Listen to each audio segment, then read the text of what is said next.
Hi Aries, welcome to your June reading.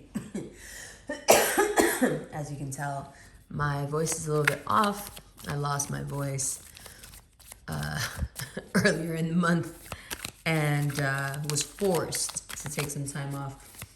And it was my birthday, so it all worked out. I'm sorry about not putting the reading on YouTube. It was on Patreon.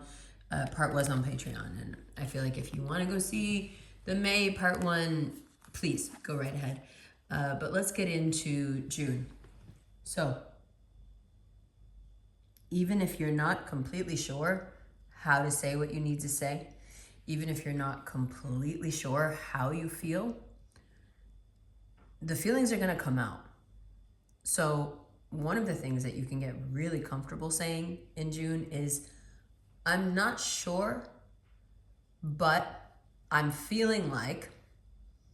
Now, to some, that may sound like, okay, I'm giving away all my power if I say it that way. Yeah, but also, you're not sure. You have a lot of feelings. You have a lot you want to say. And most of it, you know, instinctively is going to be combative because people, as much as people like moan about how direct you are, you don't really share your feelings that often. I mean, you like things how you like them, and you don't let people get in your way, that's for sure. But it's not like it's, kumbaya, let's hold hands and talk about our feelings time all the time with Aries. Definitely not. It's more, this is what I want to do, and this is what my instincts are telling me to do. And if you are on board, then there's really not much to talk about because we're vibing. Or you want me to explain something that I can't really put into words. So there's really nothing to talk about, and we're not vibing, right? In which case Aries is out the door already, mentally or physically, because there's just too little time and too much that they want to do, that you want to do. So to actually like stop and take the time, to get into your feelings, it can almost feel like you're slowing to a crawl to get it done, which sucks. Venus is in Taurus though. So that's part of it. That's part of it. You want to go so much faster. You want to say things much, much quicker. But Venus in Taurus doesn't really let up until it's out of Taurus. Venus in Taurus is really oppressive in the way that it makes you slow down, in the way that it confuses the heart, in the way that it makes you so emotional that you don't even know if you can trust how you're feeling at the moment, but it's all pouring out of you. It's cathartic, it's important, it's healing, which is implied in the catharsis, but there is something deeply healing for you to know that you have time. It's as if June holds space for you. So even if you want to zip around and pick up as much speed as possible, there's no deadline you're trying to reach. June will hold space for you. You get here when you need to get here. Not when you think you're supposed to, not when you think everyone else is getting there. You get to the heart of your feelings after all this confusion, all this conflict, this regret, this nostalgia, whatever you got going on. Go through all of it. And then you get there when you get there. And that to an Aries is like unconditional love, right? That's like the sound of unconditional love. Really, I get there when I get there. Because you want to rush, but you want to rush because you want to rush. Someone unconditionally loving you really is the circumstance under which you bloom. And so you'll see that a lot of Aries have that one friend that loved them unconditionally, or that one teacher, that one parent, that one sibling, someone who not just restored their faith in the world, but created their faith in the world. Someone that they look to and say, for all this person's faults, usually a younger sibling will do this for an Aries, for all of their faults, something about this person gives me hope for people in general, makes me feel like taking the time to have feelings, to talk about feelings, to even put something in the space that June is holding for me. Okay? So it's very optimistic at its core for you to want to talk so openly about how you feel. And instead of the few people that you actually think are valuable enough to hear that stuff, you're willing to, in June, spread that love around a little bit. Now, don't expect it to be taken well, because you know how people get when you start telling the truth. It doesn't matter how nice of a voice you do it in. People hate when it comes out of your mouth, right? It just feels like the sword is too sharp. I appreciate it, but I grew up with it. Like I've told you many, many times, my mother is an April 1st Aries. You don't get away with much. She's going to tell you how it is, whether someone asked her or not. No hypocrisy will be tolerated. I'll tell you like this. There's this like trend on Muslim TikTok where the kid is pretending to do a job interview or something, and they're lying, and their parent has to sit there and co-sign their shit, and they're lying like, oh yeah, I wake up at 4:30 and I read Fajr and I read Salah in the morning, and then I make food for the whole family or whatever. And it's like always some like younger female child who's super spoiled, as is very normal in Muslim households, right? I was the only girl, for example. I have 3 brothers, so extremely spoiled in that way. We don't cook, we don't clean, we don't do any of that stuff that traditionally people think we do. And the funny thing about the TikTok is obviously that the interview is not real, and that the child is just trying to trigger the parent, and also to really see if the parent will co-sign their bullshit, or if the parent will say something. And 9 times out of 10, the parent just can't keep it to themselves. They're just like, what are you talking about? That is not what you do. That I look at those situations and I laugh, because no matter how the parent reacts, to me, in my mind, it's just not extreme enough. Because the way my mother would react to this is just, she would just start laughing in a way that it would be some sort of like villain era laugh, like just when she hears untruth, it's funny to her, but it's funny in a way that makes your hair stand on end, because why are you laughing like that? What Avenger shit do you have up your sleeve, Mom, now that someone has said something untrue around you? Because you take it as a job. It's like your job in the world to when everything started to go south in one of my friendships recently, much to my chagrin, I was kind of in the dark about the whole thing. I was just like working out and losing weight and, crushing it at work and crushing it in my personal life. And all of a sudden I was like, oh my God, my friend fucked me over. What happened? I talked to an Aries about it and she was just, it's not right. And because it's not right, we are gonna fix it. She said, I speak French now. We are gonna fix this. This is the spirit. This is the King of Swords. This is what so many people don't appreciate. This is the Ace of Swords. This is what so many people misread. If they only knew, Aries, the resource that they have in just knowing you, if they only knew how much power was at their fingertips, and how quickly you can change the tide of an entire reality, an entire dimension, now that we're talking multiverses and all this stuff, right? If they only knew the raw power, this resource of raw power, intuition, completely keyed into the simulation without knowing anything about it. Pure intelligence, right? Cardinal fire. The fire that burns the brightest because it is the first. It is when it is man becoming conscious of itself. This is the journey that the zodiac takes us on. But of course, that journey begins with that moment that separates us from the beasts. Self-awareness, right? The ability to look at oneself and to say, who am I? And to take one step behind that and say, who's asking the question of who am I? And take a step behind that and say, who's observing the answer? And who's watching this conversation between my, let's say, lower self and higher self? And then you're three positions removed. This ability to be self-aware, this ability to step back and then step back and then step back, as the ram does before it goes forward very, very fast, okay? This ability to gain perspective and therefore awareness of self, this ability to become conscious, to wake up. This is an Aries thing. This is cardinal fire. Our journey, let's call it the hero's journey that the zodiac takes you through, begins with consciousness. It begins with us being able to say, I am. Not am, not being, I am.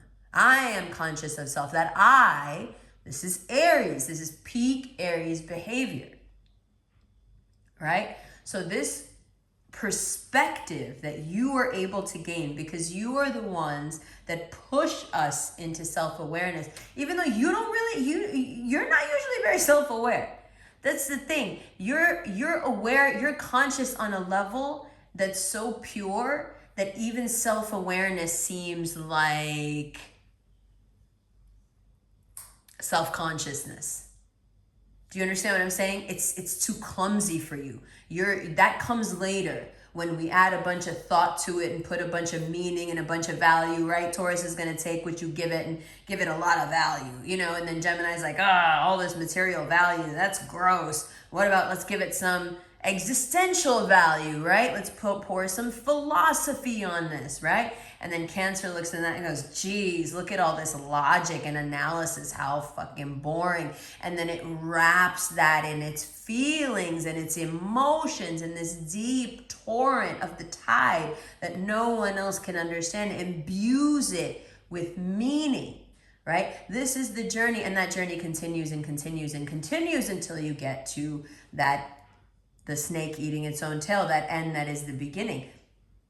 But that all comes later, adding all those layers to that awareness and adding layers to that consciousness that then becomes self-awareness.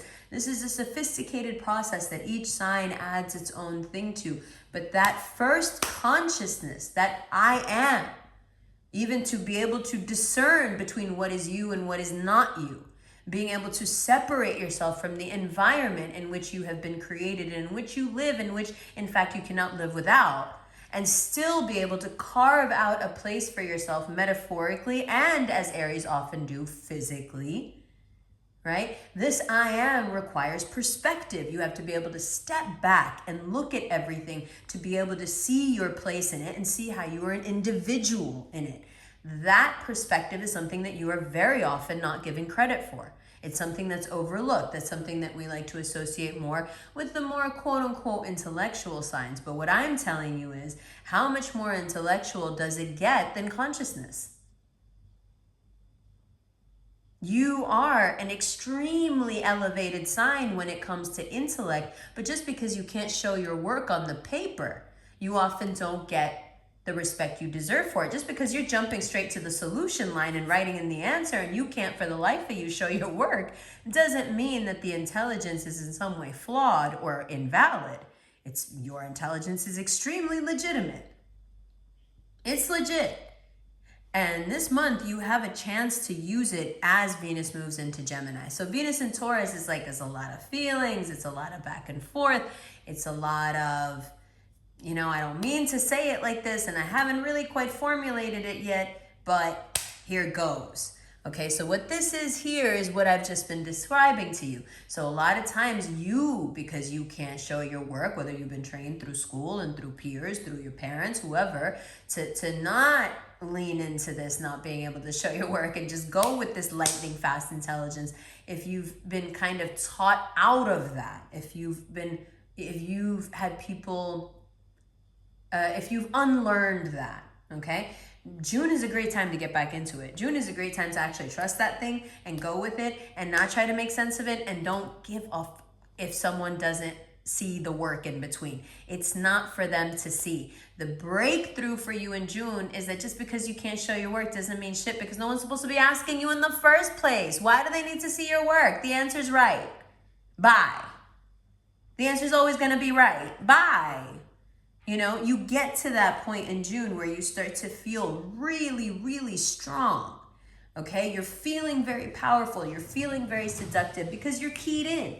When you get keyed into this intelligence that I'm talking about, everything about you turns sexy. Your sex appeal is never like a physical thing. Yeah, you're very, physical, yes, and you're affectionate, yeah, but your sexiness doesn't have anything to do with the physical. Your sexiness comes really out of your personality when you really trust yourself, when you really feel like you're very smart, when you feel like you're of value, when you really feel in yourself, and you're letting that intelligence go, and you're letting it flow, and you're letting that cardinal fire direct you instead of always trying to direct it, okay, and keeping yourself small. If you let yourself be as intellectually big as you are, then the chances are very, very good that you come to a point with your intuition where, like, you don't feel... It's not like you're invincible. You just don't feel the pains in the same way that you used to. Yeah, there's a lot of things that come up. Yeah, there's, you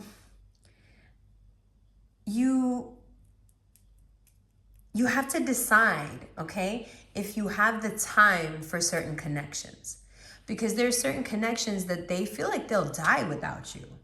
And that's a lot of pressure, and it's a lot of weight, especially when you're starting to move really fast and really beginning to enjoy the momentum that you're picking up. And then to have someone there that you just know cannot hang with you at this speed. You have to be careful with people like that right now, okay? Because you can ruin a connection that really, it doesn't have to be ruined. It's something that can be left for a later time. It's something that can be worked on over time. It's something that you can talk to the person and be like, these are the cups behind me that I'm not really filling, and I don't think you're really filling. What should we do about it? There are ways to deal with this, but I don't know if you have the ability to slow down enough to do it, to even have that conversation. You see what I'm saying? Because if you don't have that conversation, then you run the risk of ruining something that could be quite incredible for you, and really help you in many, many ways, and really bring you into your own and give you a lot of direction. But if you are just vibing hard on your own and you love the way that feels, and you just honestly don't have time for anything more than that, then I think it's very important to let that person or that organization or whatever it is, let them down easy.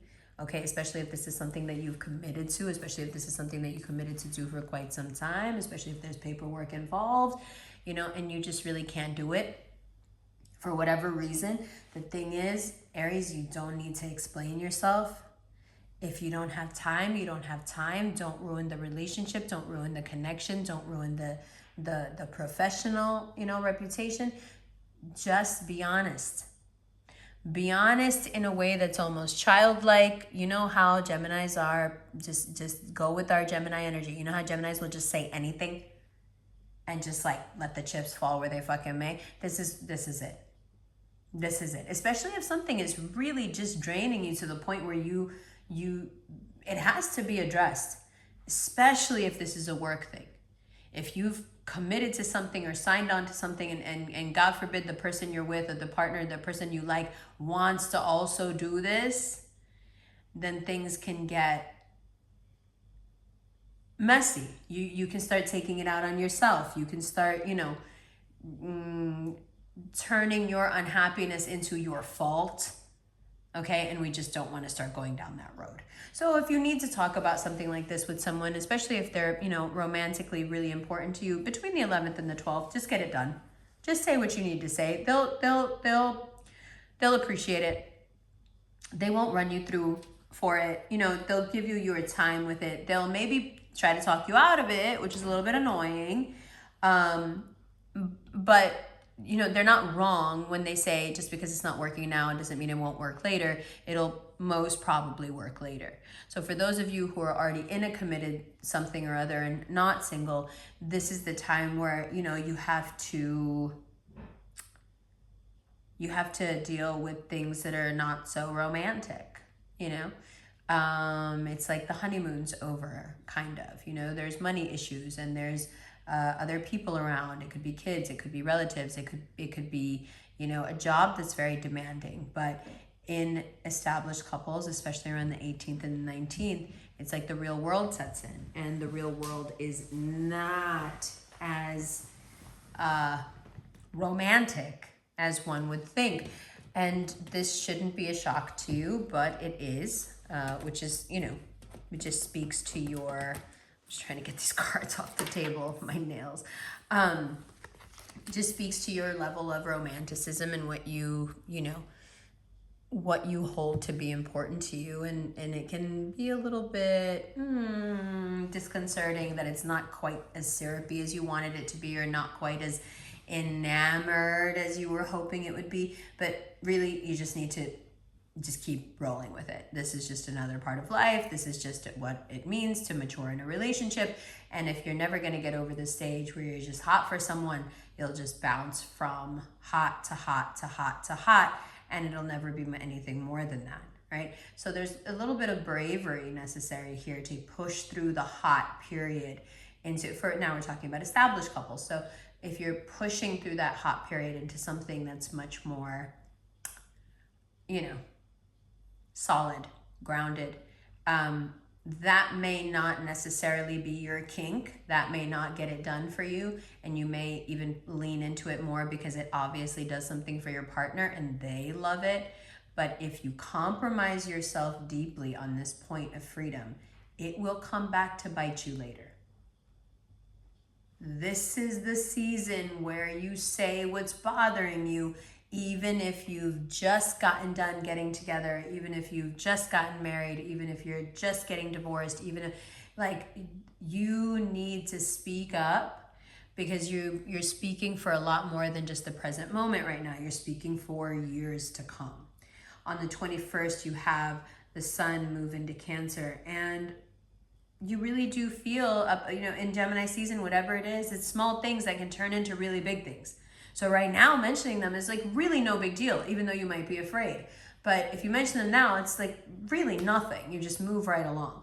And the sun moves into Cancer, and you're having a glorious time. Things are good. Everyone is, you know, your family, your friends are good. They're all around you. You're celebrating. You feel nice.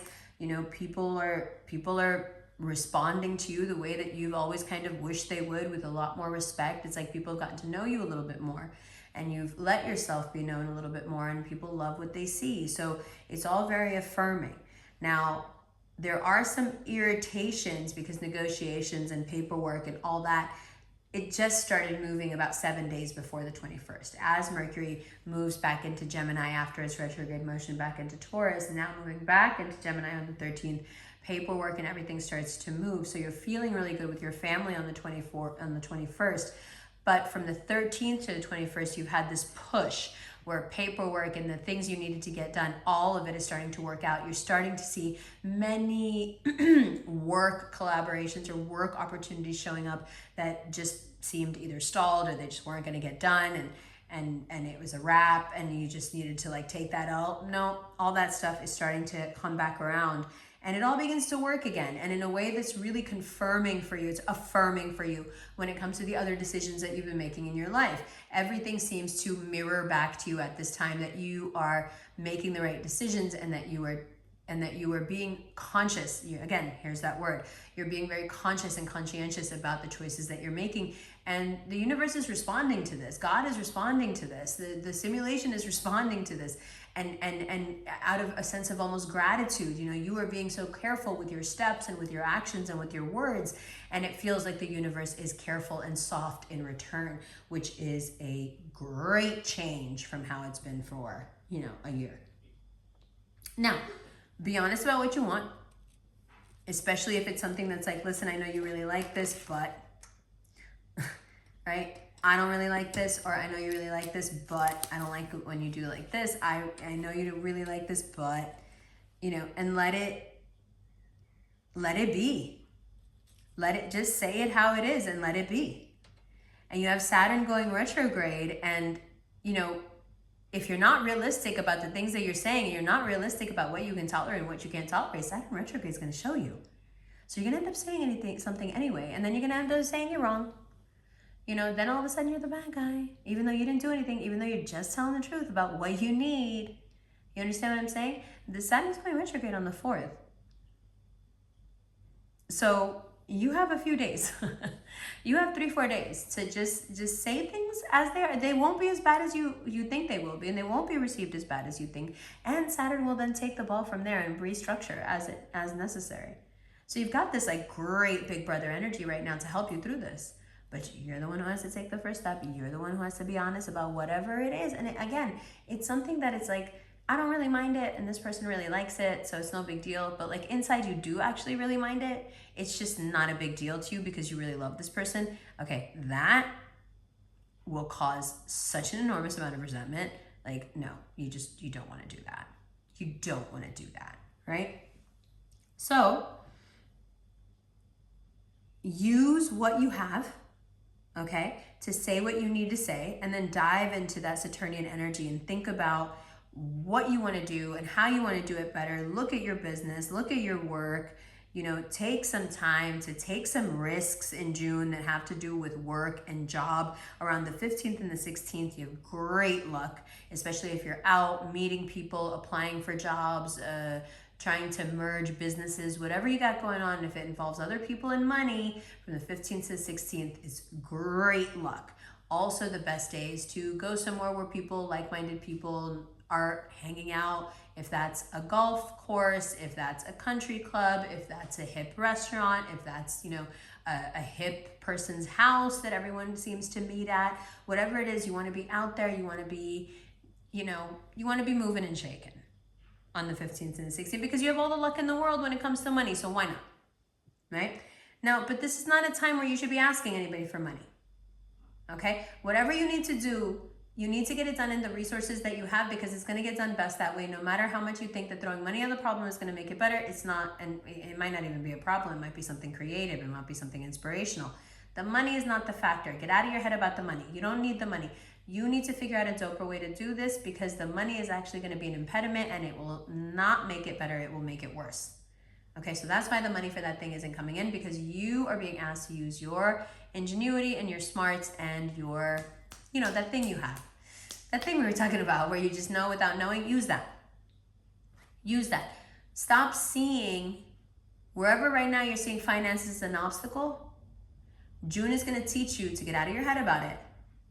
And like it says in the I Ching, some boulders are too big. Don't put your shoulder to it. Just go around it. Some things you're just going to go around them. And I know it's not your nature. You want to back up, gain perspective, and then boom, run really fast and ram the thing. I know. But right now, you don't need to do that. 1, it's not going to work. 2, you're just going to get a fucking headache. Don't put your shoulder to it. Don't put your horns to it. Go around it. Right? Needing the money and needing it to be this way and this is the only way it's going to get done, that's trying to break that boulder that's way too big with your horns, and you can't do it. Go around it. There's a better way. Long term, it's better for you, smarter for you, makes you more money. Think about it that way. Don't think about right now. I know. We were just been talking about right now, that's how you are. But in terms of money, okay, make your decisions in the now because your money decisions in the now always work, mashallah. But also look long term. Whatever you're trying to take from right now that's supposed to set you up or whatever, that thing's going to end up owning you. And that is not what you want long term because I guarantee you whatever you get for that loan will not be worth the chain you feel like you have around your neck or around your foot. Okay? God forbid. Now, if you need advice about money, please do not ask the people you know. Please go talk to somebody who has a degree or has done this for a while. Call them on the phone, get on the Zoom with them, whatever you need to do to get your financials in order the way they should be. Please get it done in June because it'll be quick, it'll be fast, whatever you're dealing with, whatever's worrying you, it will get resolved, inshallah, and you can just move forward with your life. Just take a little bit of responsibility about this one thing that's not sexy, it's irritating, it doesn't turn you on, doesn't turn anyone on, and just call the expert, call the tax attorney, call the lawyer, whatever you got to do. Call, do the consultation, do the thing, find out the thing, and move forward. No more letting these things hang over you and dampen the spirit. We're trying to get you so unbothered, so unencumbered that you're going at the speed that you were meant to go at. So nobody can catch you. Okay? I love you, love you. Weekly readings on Patreon for Aries, Libra, Sag, Cap for the rest of June, because I'm sorry about what happened last month. I love you. I'll see you in the extended right now.